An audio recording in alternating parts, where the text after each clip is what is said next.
이 시간 보실 말씀은 구약 성경 309면의 신명기 30장 1절부터 20절 말씀까지입니다.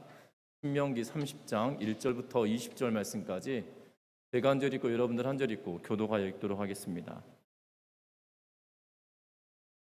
신명기 30장 1절부터 20절 말씀까지 제가 한 절 읽고 여러분들 한 절 읽고 교도가 읽도록 합니다.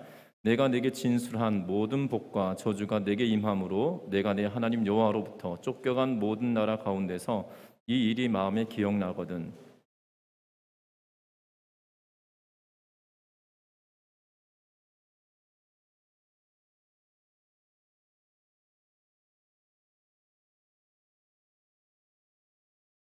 내 하나님 여호와께서 마음을 돌이키시고 너를 긍휼히 여기사 포로에서 돌아오게 하시되 내 하나님 여호와께서 흩으신 그 모든 백성 중에서 너를 모으시리니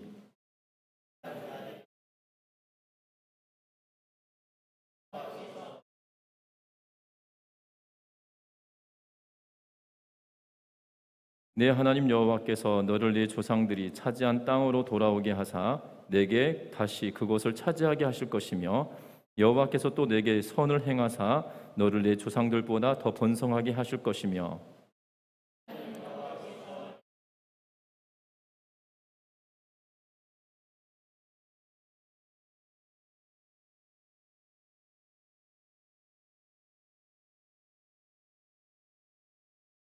내 하나님 여호와께서 내 적군과 너를 미워하고 핍박하던 자에게 이 모든 저주를 내리게 하시리니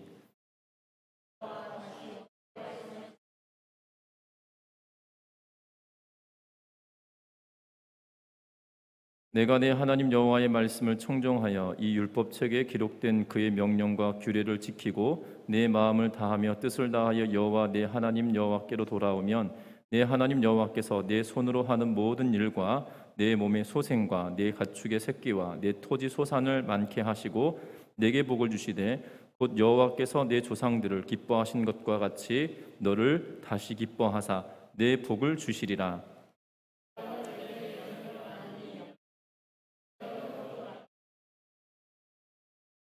하늘에 있는 것이 아니니 내가 이르기를 누가 우리를 위하여 하늘에 올라가 그 명령을 우리에게로 가지고 와서 우리에게 들려 행하게 하랴 할 것이 아니요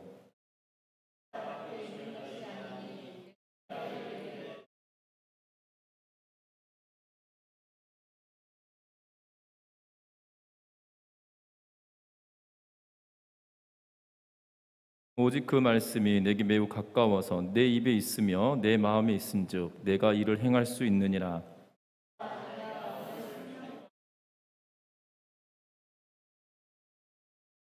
곧 내가 오늘 내게 명령하여 내 하나님 여호와를 사랑하고 그 모든 길로 행하며 그의 명령과 규례와 법도를 지키라 한 것이라.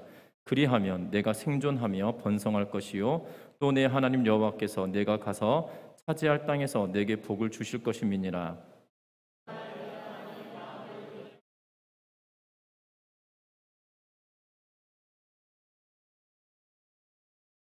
내가 오늘 너희에게 선언하노니 너희가 반드시 망할 것이라. 너희가 요단을 건너가서 차지할 땅에서 너희의 날이 길지 못할 것이니라.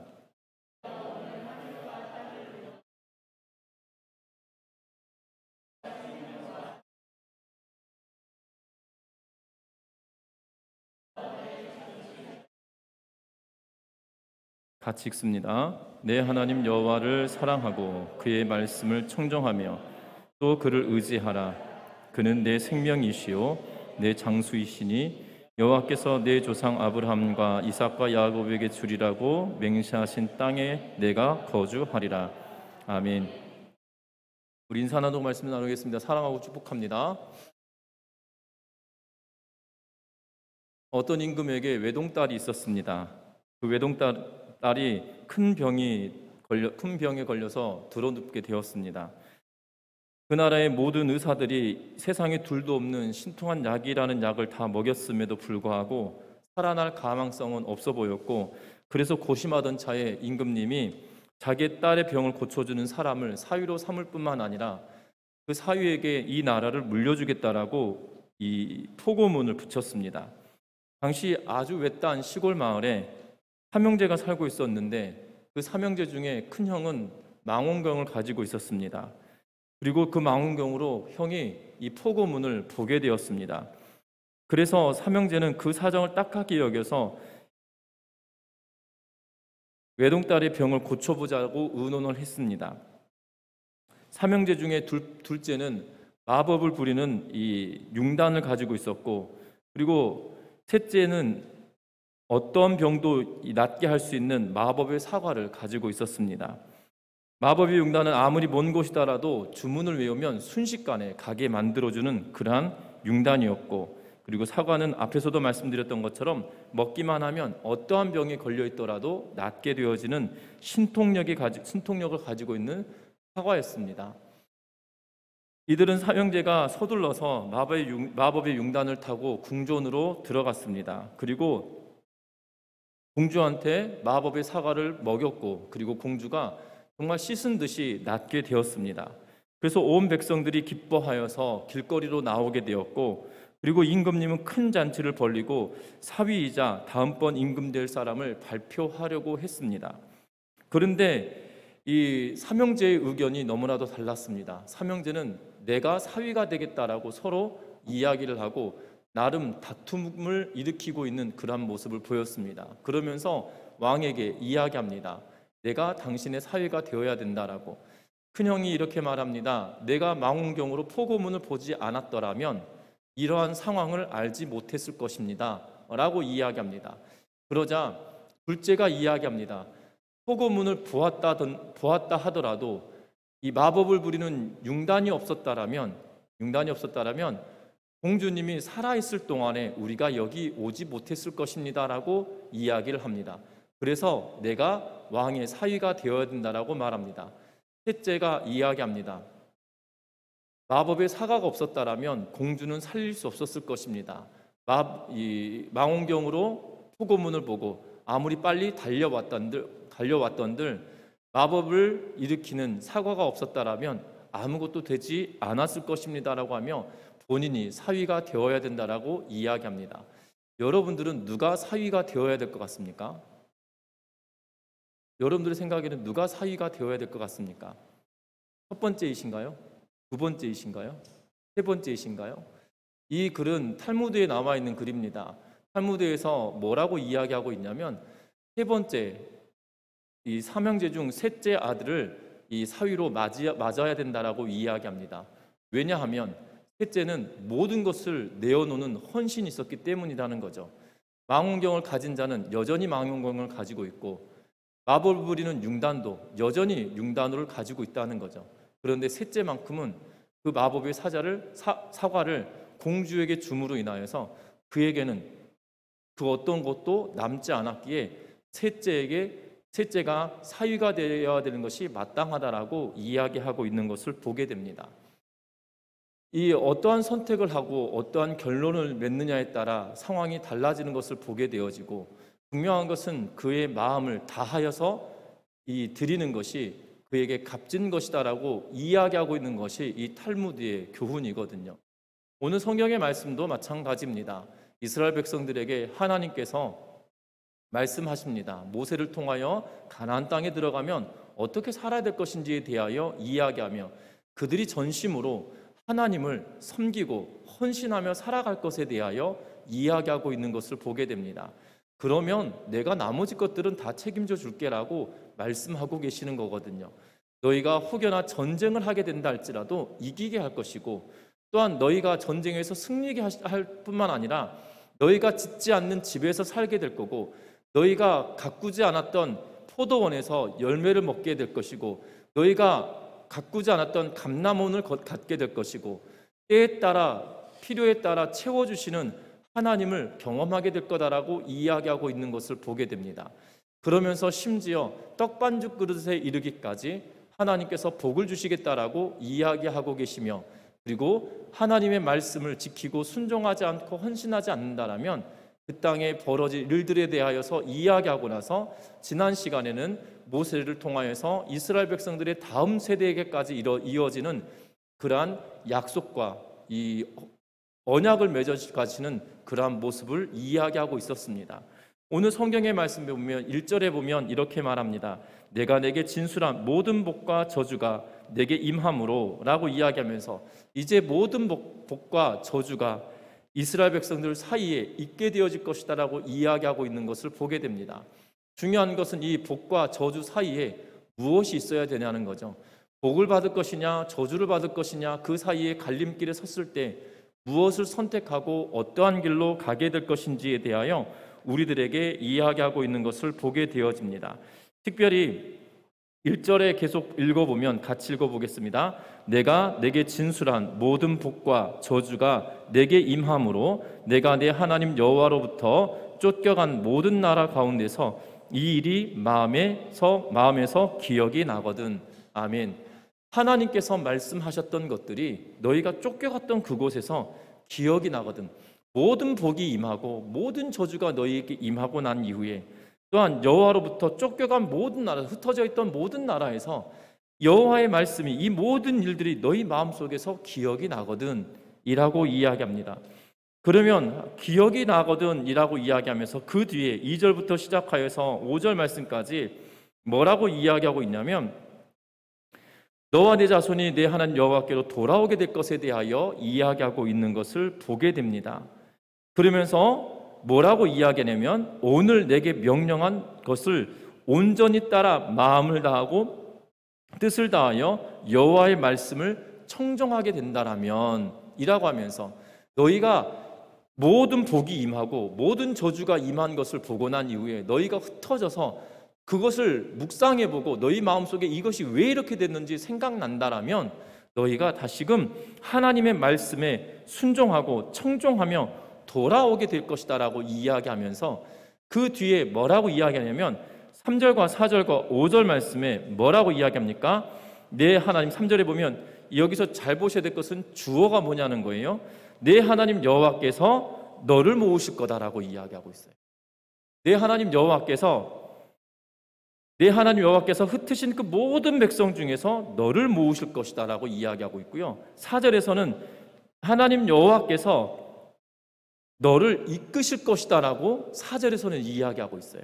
5절에서는 뭐라고 이야기하냐면, 내 하나님 여호와께서 네 조상들보다 더 번성하게 만드시겠다라고 약속해주고 계신 것을 보게 됩니다. 쉽게 말하면 너희가 하나님의 말씀을 청종하고 온전히 마음을 다하여 그 뜻을 다하여 여호와의 말씀을 듣고 따르기 시작한다라면 하나님께서 너희를 불러 모아주실 것이다. 하나님께서 너희를 이끌어 주실 것이다. 하나님께서 너희 조상들보다 더 번성하게 만들어 주실 것이다 라고 약속하고 계시는 것을 보게 되어진다는 겁니다. 여러분들 기억해야 합니다. 이스라엘 백성들이 정말 모든 복이 임하고 모든 저주가 임하여서 왜 이렇게 됐는지 생각해 보고 나서 너희가 깨달음이 있다라면 너희는 빨리 돌이켜라 라고 이야기하고, 돌이킨다라면 하나님께서 너희를 이끄시고 너희를 모으시고 너희에게 더 번성하게 하시겠다라고 약속해 주고 계시는 것을 보게 되어진다는 겁니다. 그런데 놀라운 것은 이스라엘 백성들이 깨닫고 돌이키고 난 것이 그들의 힘이 아니다라고 또한 모세는 우리들에게 말씀해 주고 있다는 거예요. 6절 말씀 같이 읽어보겠습니다. 6절 말씀입니다. 내 하나님 여호와께서 내 마음과 내 자손의 마음에 할례를 베푸사 너로 마음을 다하며 뜻을 다하여 내 하나님 여호와를 사랑하게 하사 너로 생명을 얻게 하실 것이며. 아멘.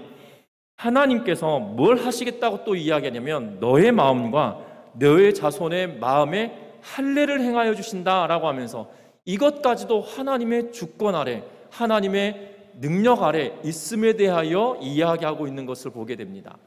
하나님의 말씀을 모든 저주가 임하고 모든 복이 임하고 난 이후에 그들이 흩어져서 생각하기를 왜 이런 일이 생겨졌지? 라고 하며 하나님의 말씀에 귀를 기울이게 되는데, 그 귀 기울임도 다른 것이 아니라 하나님의 능력으로, 하나님의 주권됨으로 시작되어진다라고 모세는 이야기하고 있다는 거예요. 결국 이스라엘 백성들은 하나님에 의하여서 하나님의 백성됨이고 하나님 때문에 백성됨이다라고 이야기하고 있는 것을 보게 됩니다. 저와 여러분들에게도 마찬가지입니다. 우리는 신앙생활할 때 내 힘으로 하나님을 믿었다라고 생각할 수 있습니다. 그렇게 생각될 때도 있습니다. 왜냐하면 내가 믿은 것인지 나에게 믿어지게 만든 것은 아니기 때문이죠. 그런데 여러분들 신앙생활 해가면서 돌이켜보면 하나님이 나에게 믿게 하셨구나 라고 고백하는 그 순간이 오게 되어진다는 거죠. 하나님은 철저하게 우리로 하여금 하나님을 믿도록 만들어 가시는 하나님의 열심이 있다라고 성경은 분명하게 우리에게 이야기해 주고 있다는 사실입니다. 믿음의 조상 아브라함도 그가 이삭을 바칠 수 있는 그러한 믿음의 경지에 오르도록 하나님은 끊임없이 그를 만들어 가셨다는 겁니다. 뿐만 아니라 그의 손자 야곱도 마찬가지죠. 그가 야곱이 베델로 다시 올라가기 전까지 디나가 욕보임 당하고 또한 대단한 살인 사건이 벌어지고 난 이후에 그가 돌이켜서 베델로 올라갈 때 그가 믿음에 견고하여짐을 그는 보게 되어집니다. 그러면서 어떠한 사건들이 벌어집니까? 그 이후로는 그가 흔들리지 않는 것을 보게 되어져요. 심지어 마하나임이라고 하여서 여호와의 군대를 그가 보았음에도 불구하고 그의 형 예서가 400명의 군대를 거느리고 그를 죽이려 온다는 이야기를 듣고 두려워 떨고 있는 모습을 보면 그의 믿음이 끊임없이 흔들리고 있는 것을 보게 되는데, 그 이후에 그가 결국 베델로 다시금 올라갈 때는 그의 믿음이 견고하여져 있는 것을 보게 된다는 거예요. 그가 그렇게 되어졌던 이유가 무엇입니까? 분명한 것은 그가 하나님의 말씀대로 이끌림을 받고 하나님의 열심으로 그들의 믿음이 견고하여져 가고 있음을 성경은 분명하게 이야기하고 있다는 거예요. 오늘 이 말씀도 동일하게 말합니다. 그들이 깨닫기는 깨달았습니다. 그런데 돌이키게 되어지는 것은 하나님의 은혜다라고 우리에게 말씀해 주고 있다는 사실이에요. 저와 여러분들 날마다 고백합니다. 내가 숨을 쉬는 것도 내가 하나님의 은혜입니다 라고 고백은 하는데, 중요한 것은 그것이 고백으로만 그쳐져서는 되지 않는다는 거예요.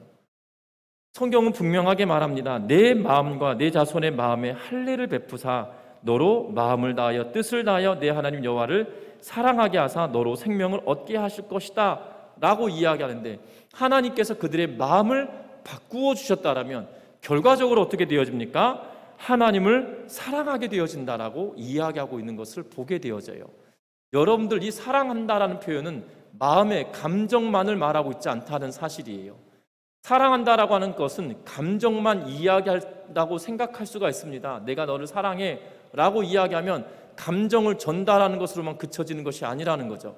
내가 너를 사랑해라고 이야기했다라면 내가 너를 사랑하고 있는 것이 증명되어지는 그 행동이 뒤따라가게 되는 것을 보게 됩니다. 그렇지 않았습니까? 여러분들 자녀를 사랑할 때도 마찬가지입니다. 내가 너를 사랑한다 라고 이야기할 때 자녀에게 내가 너를 사랑한다라고 느낄 수 있도록 여러분들은 무엇인가 행동으로 그것을 증명해 주었다는 거죠. 때로는 우리가 어렸을 때 어버이날이면 많이 불렀던 진자리 마른자리 가라 누이시며, 부모가 자녀들을 사랑한다는 표현이 말로만 되었던 것이 아니라 정말 진자리 마른자리를 가라 누이면서까지 때로는 내가 배를 고른다 할지라도 자식에게는 배를 골지 않도록 애를 쓰고 수고했던 것이 분명하게 있지 않습니까? 그것이 사랑하는 거 아니겠어요? 부부간의 사랑도 마찬가지 아니었겠습니까? 남녀간의 사랑도 마찬가지 아닐까요?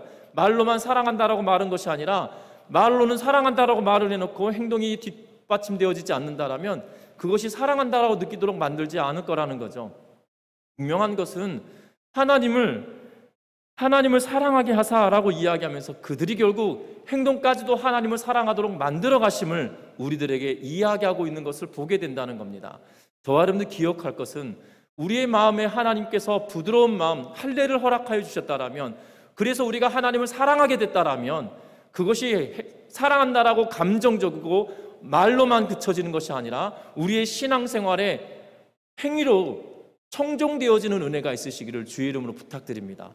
사랑은 그냥 말로 하는 것이 아니에요. 그냥 감정으로만 그치고 있는 것이 아니에요.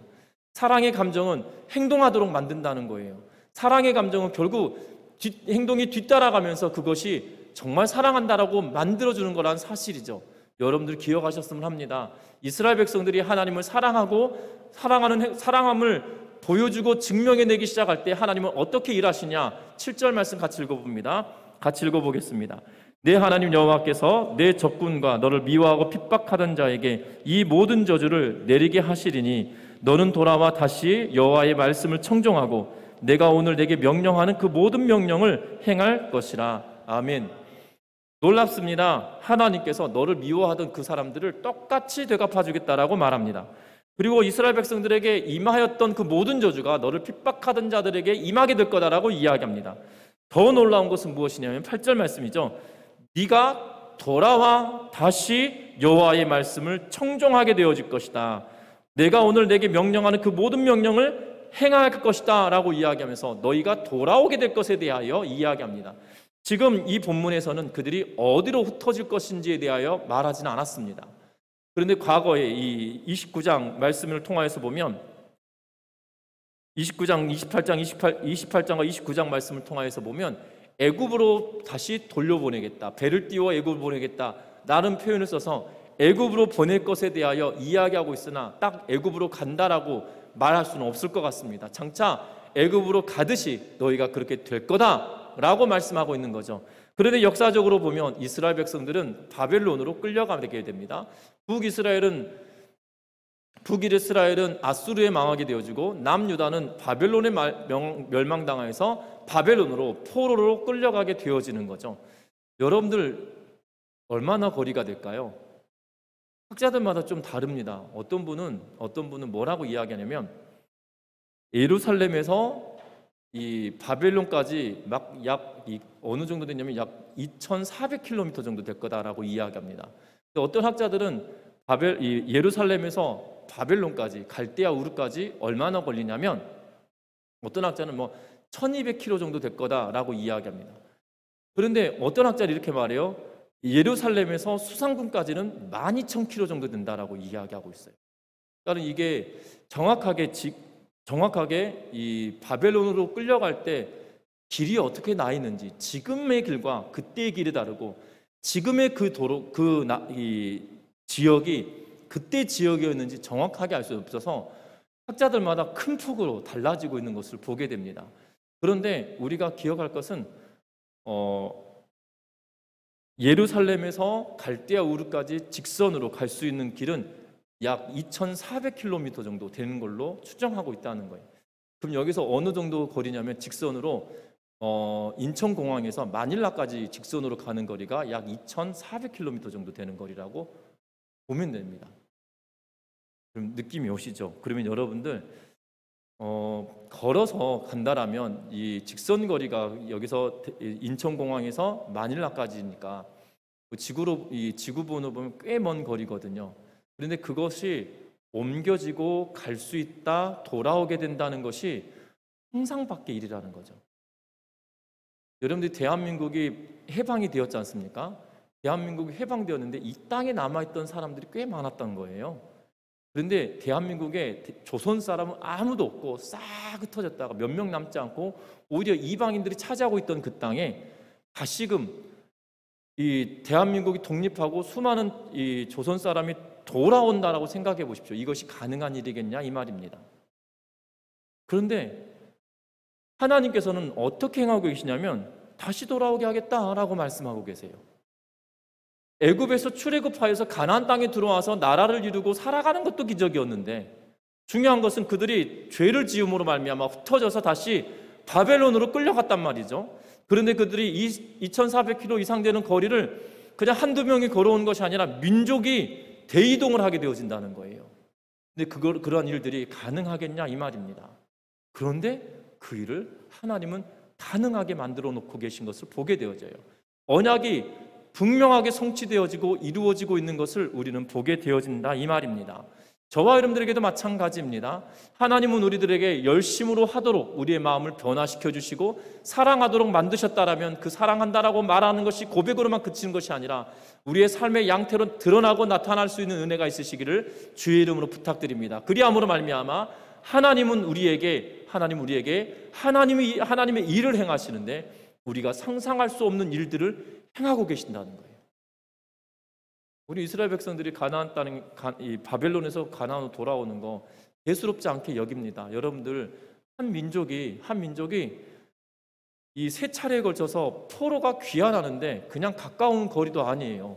2,400km, 직선 거리가 2,400km예요. 그러면 당시 구불구불하고 산을 넘고 능선을 넘는 걸로 따져보면 굉장히 먼 거리가 될 거란 말이죠. 그럼에도 불구하고 그들이 그 길을 민족이 이동해 오는데 적지 않은 시간이 걸릴 거란 말이에요. 그럼에도 불구하고 하나님은 그 일을 이루어가고 계시다는 거예요. 하나님의 약속이 성취되어지고 이루어져 가고 만들어져 가고 계시다는 사실들을 기억하셨으면 합니다. 분명한 것은 그것이 우리에게도 적용되어지는 말씀이라는 거예요. 우리를 하나님께서 우리로 하여금 우리에게 믿음을 주시고 우리를 사랑케 만드셨다라면, 우리가 그 사랑을 고백하고 행위로 드러내게 된다라면 하나님이 우리에게 약속하신 바대로 이루어지신다는 거죠. 그 결정체가 뭐냐면 9절과 10절 말씀이에요. 오늘 본문에 보면 9절 10절을 하나로 묶어놓고 있는데 번역할 때 이게 어디서 잘라내기가 참 어려운 문장이기 때문에 하나로 붙여놓고 있는 걸 보게 됩니다. 같이 읽어봅니다. 9절 10절입니다. 내가 내 하나님 여호와의 말씀을 청종하여 이 율법책에 기록한 그의 명령과 그의 규례를 지키고 내 마음을 다하며 뜻을 다하여 여호와 내 하나님께로 돌아오면 내 하나님 여호와께서 내 손으로 하는 모든 일과 내 몸의 소생과 내 가축의 새끼와 내 토지의 소산을 많게 하시고 내게 복을 주시되 곧 여호와께서 내 조상들을 기뻐하신 것과 같이 너를 다시 기뻐하사 내게 복을 주시리라. 아멘. 결국 너희가 돌아오게 된다라면, 청종하게 된다라면, 율법을 지키게 된다라면, 너희가 돌아오게 하면 너희 손에 하는 모든 일이 복되게 하겠다. 너희 소생과 너희 가축의 소생과 너희 토지의 소산과 그리고 복을 주시겠다라고 이야기하고 너희 조상들을 기뻐하셨던 것처럼 내가 너희를 더 기뻐하게 된다라고 이야기하고 계시는 것을 보게 되어져요.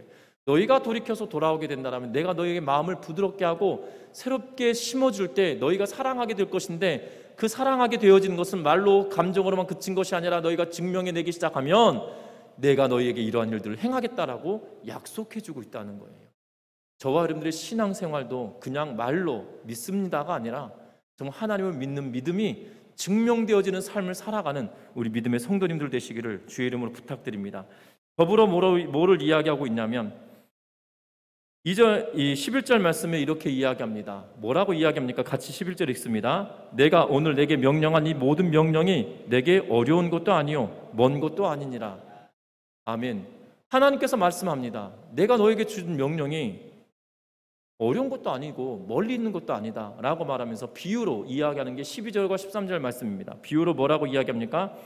하나님의 말씀이 하늘에 달려있는 것이 아니라 별 따러 가는 것이 아니라는 거예요. 별 따러 가는 것처럼 하늘에 있어서 그것을 가지러 올라가는 것도 아니라는 거예요. 또한 하나님의 말씀이 바다 밖에 있다라는 표현, 이 표현이 진짜 멋진 것 같아요. 여러분, 바다 밖이면 어디입니까? 이게 진짜 시적인 표현인 것 같아요. 이게 왜냐하면 지금 육지에서 바다를 건너 바다 바깥이면 또 다른 대륙, 이 바다를 건너는 거잖아요. 근데 사실 바다 밖이 있진 않거든요. 근데 바다 밖은 미지의 세계인 것처럼 이야기하고 있는 표현이죠. 그런데 뭐라고 이야기하냐면 그 미지의 세계에서 가지고 오는 것도 아니지 않냐고 이야기하고 있어요.